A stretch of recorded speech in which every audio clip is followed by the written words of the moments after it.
La Société nationale des Québécoises et des Québécois de la région de Thetford est fière de vous présenter l'émission Appalaches en quelques mots. Bonjour, ici Isabelle Lecourt, députée de Lotbinière-Frontenac à l'Assemblée nationale du Québec. Je m'adresse à vous aujourd'hui afin de souligner le travail d'information exceptionnel de votre télé communautaire. La TV-CRA est au cœur des préoccupations des gens d'ici depuis plus de 45 ans. C'est donc un honneur pour moi de soutenir et de contribuer à l'essor de la télévision communautaire de la région des Appalaches. Bon visionnement.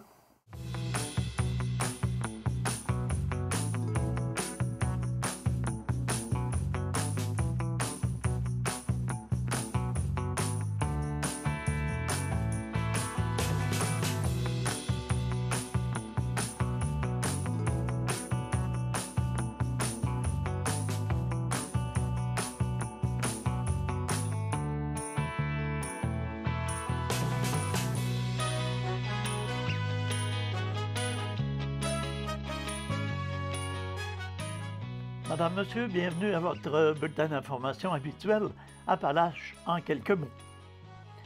C'est un budget équilibré de 46 915 000 $ que le maire de la ville de Thetford Mines, M. Marc-Alexandre Brousseau, et le président de la Commission des finances et de l'administration municipale, M. Michel Verreault, ont dévoilé récemment et que le conseil municipal a adopté en séance extraordinaire lundi. À l'instar de plusieurs municipalités du Québec, le budget 2021 sera marqué par le gel de la taxe foncière au taux de 1,21 $ du 100 $ d'évaluation pour le secteur résidentiel. Le gel s'applique également au secteur industriel et commercial à 1,6689 $ du 100 $ d'évaluation. À noter qu'en 2010, le taux de la taxe foncière résidentielle était passablement plus élevé à 1,32 $ du 100 $ d'évaluation. Le maire Brousseau a qualifié ce budget de 2021, qui a été adopté lundi soir, de responsable. Nous avons voulu épargner nos contribuables.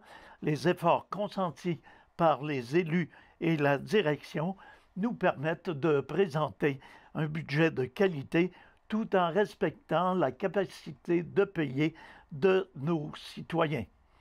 Au niveau des services, les taux correspondent au coût réel des services en question. Au niveau des taxes de service, justement, la tarification pour le service d'égout sera de 105 $ par unité de logement, comparativement à 100 $ l'an dernier. Celle relative à l'aqueduc passera à 157 $ comparativement à 147 l'an dernier.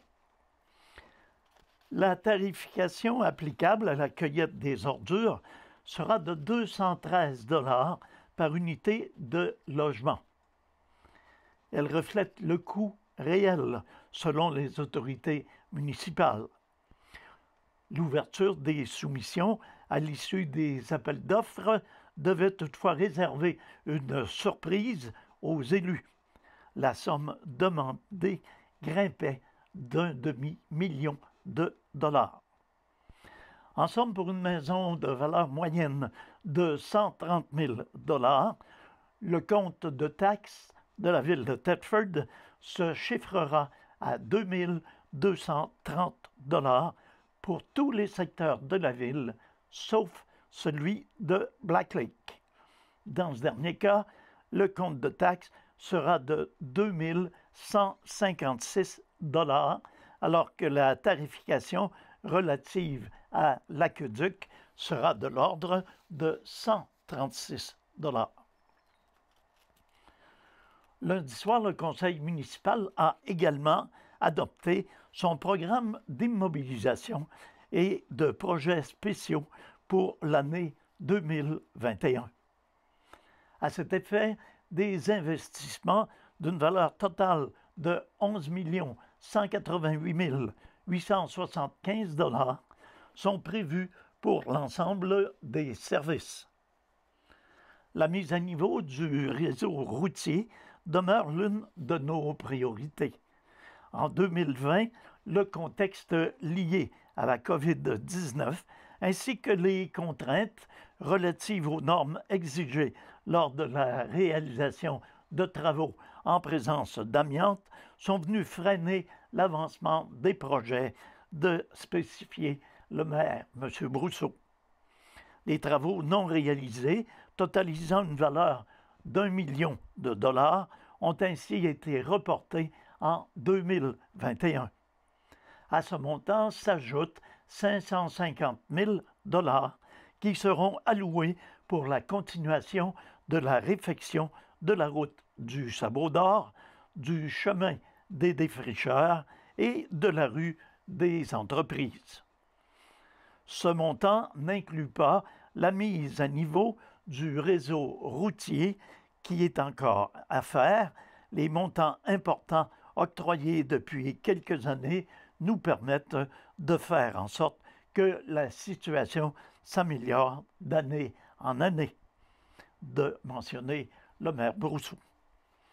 Au cours des prochaines années, le programme de la taxe sur l'essence 2019-2023 ainsi que le programme FIMO permettront à la Ville d'entamer la réalisation de travaux estimés à plus de 7 millions de dollars.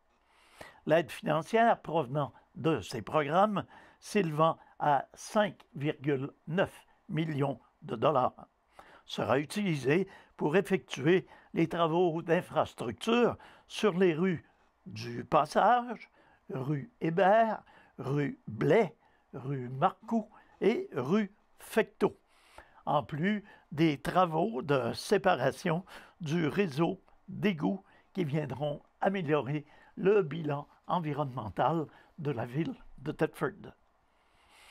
La ville poursuit ses investissements dans le renouvellement de la flotte de véhicules et d'équipements municipaux. Ces investissements permettent de maintenir les coûts d'entretien à un niveau acceptable. Ainsi, un montant de 902 000 $ sera octroyé pour le remplacement de divers véhicules et équipements. En ce qui a trait aux autres investissements, un montant d'1 291 875 $ a été réservé en vue d'effectuer divers travaux de réfection des bâtiments municipaux, des parcs et des espaces verts. Ces dépenses seront financées par le budget de fonctionnement dans l'ordre de 425 225 $, du fonds de roulement dans l'ordre de 1 075 000 $, des subventions et d'autres contributions externes pour 6 615 000 $, ainsi que par un emprunt à long terme de 3 073 000 $. De mentionner M. Michel Verreau, conseiller municipal et président de la Commission des finances et de l'administration municipale. En ce qui concerne la dette, pour ceux qui s'interrogent sur la dette à long terme de la Ville, cette dernière, nette des subventions à recevoir des gouvernements, était de 31 251 251 992 $ au 31 décembre 2019. Elle sera de 31 655 237 $ au 31 décembre 2020 et les autorités municipales prévoient 29 722 000 $ 81 au 31 décembre 2021. L'augmentation de 2020 par rapport à 2019 provient de la finalisation du financement du dossier de l'usine d'eau potable et du financement de la mise aux normes des infrastructures d'eau du secteur Black Lake. Au net, la nette d'eau augmente de 1 million de dollars et la dette à l'ensemble diminue de 600 000 dollars. C'est avec une immense joie et une reconnaissance sans borne à l'endroit des citoyens de la ville de Thetford Mines que cette dernière a annoncé le montant amassé dans le cadre de la Guignolée des pompiers 2020. En effet, à la grande surprise des organisateurs, le record a été fracassé cette année avec un total de 35 586 000 dollars. Le maire de la ville de Thetford a déclaré « Je suis tellement fier des citoyens de Thetford Mines. Vous avez entendu notre message, vous vous êtes adaptés à notre nouvelle façon de faire afin de respecter les consignes sanitaires et vous avez été très généreux afin d'aider les nombreuses familles qui vivent dans l'incertitude et qui en ont grandement besoin.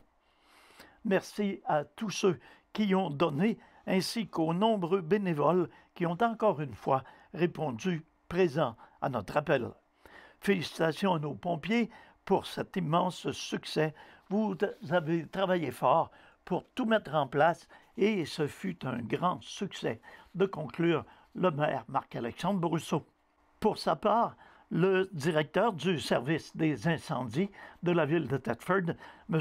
Kyle Landry, a déclaré que la COVID-19 a créé tout un casse-tête cette année pour l'organisation de la Guignolée. 2 semaines avant l'événement, nous n'étions pas encore fixés sur la façon dont nous allions pouvoir tenir l'activité tout en respectant les consignes. L'adaptation au changement était vraiment le mot d'ordre pour l'organisation de l'édition 2020 de la Guignolée. On se rappelle que la formule proposée était d'offrir 5 circuits à différents endroits dans la ville où les citoyens devaient se rendre pour faire un don. Selon les responsables de l'événement, l'ajout de points de collecte dans les secteurs de Robertsonville et de Black Lake a permis de joindre un maximum de personnes et de faciliter l'accès aux dons. Jean de Thetford, vous êtes incroyable, a ajouté M. Kyle Landry. Vous avez accepté notre proposition et effectué le petit détour nécessaire pour faire une différence. Vous avez toujours été généreux, vous avez toujours contribué à la cause, mais en cette année difficile, vous avez vraiment surpassé nos attentes. Merci 35 586 fois, de conclure M. Landry. Chaque année, la Guignolée des pompiers permet à la Banque alimentaire, la Vigne, de nourrir un grand nombre de familles dans le besoin. Avec la pandémie, les demandes sont encore plus grandes et les membres de l'organisme sont vraiment touchés par la participation des gens. Le montant amassé cette année est une belle preuve de la grande solidarité des gens de Thetford Mines. Je tiens à souligner la mobilisation des bénévoles qui nous soutiennent année après année, et ce sans oublier les pompiers qui font un travail immense pour que tout soit parfait. Sans tous ces gens, un tel événement ne serait pas envisageable. Finalement, merci à la ville de Thetford Mines de permettre la tenue de cette journée et de renouveler sa participation depuis maintenant 19 ans. De conclure, Mme Sylvie Bourque, présidente de la Banque alimentaire La Vigne. La Guignolée des pompiers a permis d'amasser un montant record de 35 586 Le service incendie de Thetford tient à remercier tous les citoyens. Le Miller Zoo de Frampton a reçu un véhicule hors route, Can-Am Defender, d'une valeur de plus de 20 000 d'une gracieuseté de Mercier Marine de Thetford Mines.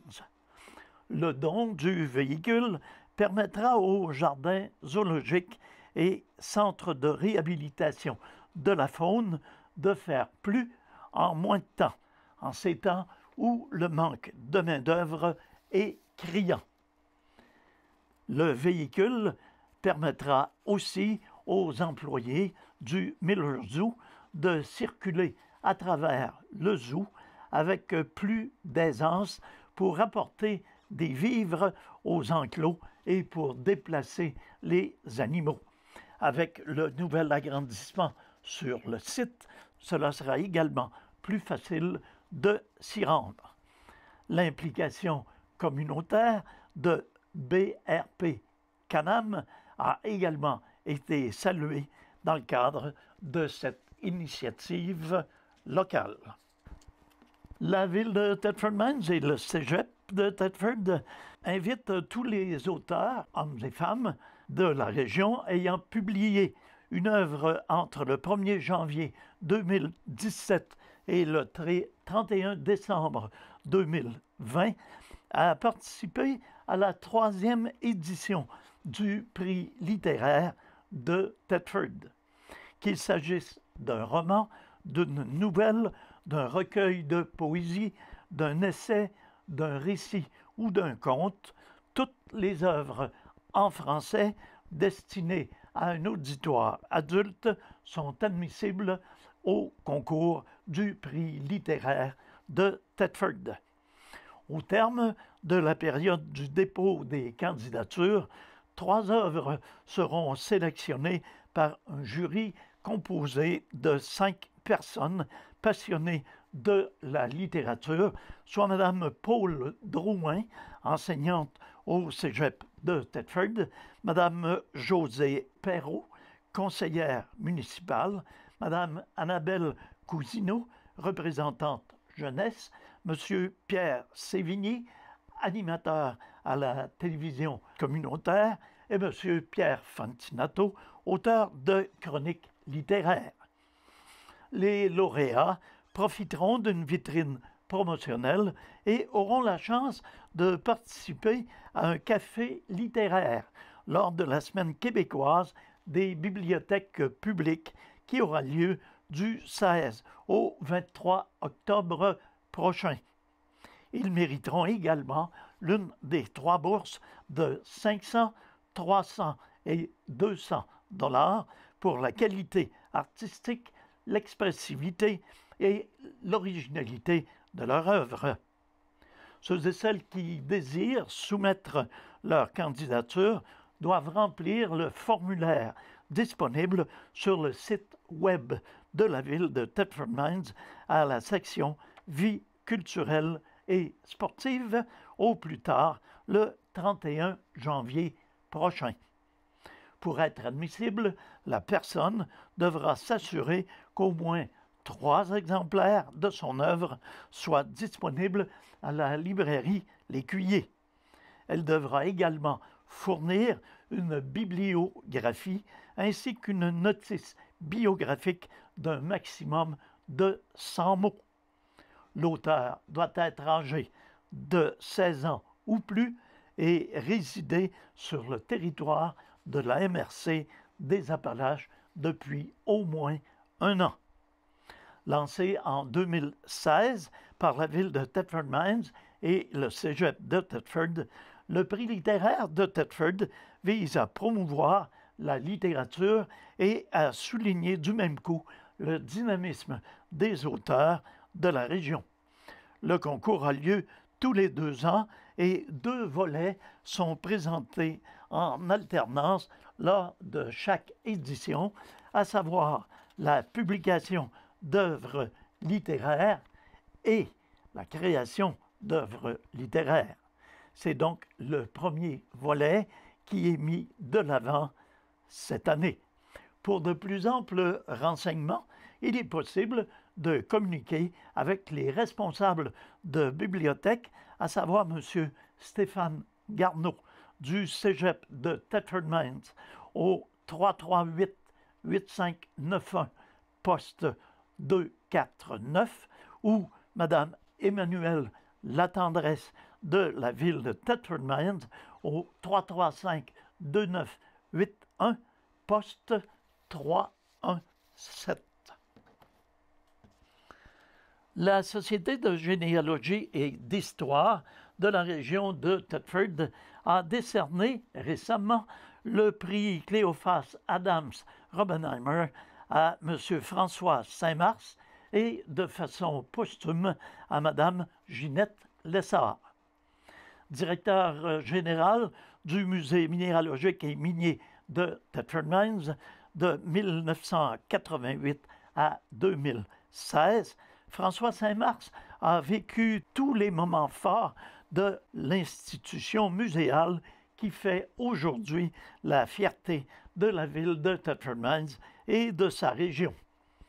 M. Saint-Mars a également dirigé une douzaine de publications, dont les grandes mouvances et une mine de bons joueurs, en plus d'occuper le rôle de directeur scientifique du livre soulignant le centenaire de la ville de Thetford Mines. De son côté, Mme Ginette Lessard était une bénévole émérite et une personne férue d'histoire locale. À ce propos, beaucoup de gens se souviendront d'elle à titre d'enseignante d'histoire où elle a su faire apprécier sa passion à beaucoup de générations d'étudiantes et d'étudiants de la région. Au nombre de ses nombreuses implications, notons sa participation aux recherches pour la rédaction du livre du centenaire Thetford Mines à ciel ouvert et son implication au sein du musée pendant une période de 24 ans à titre d'administratrice.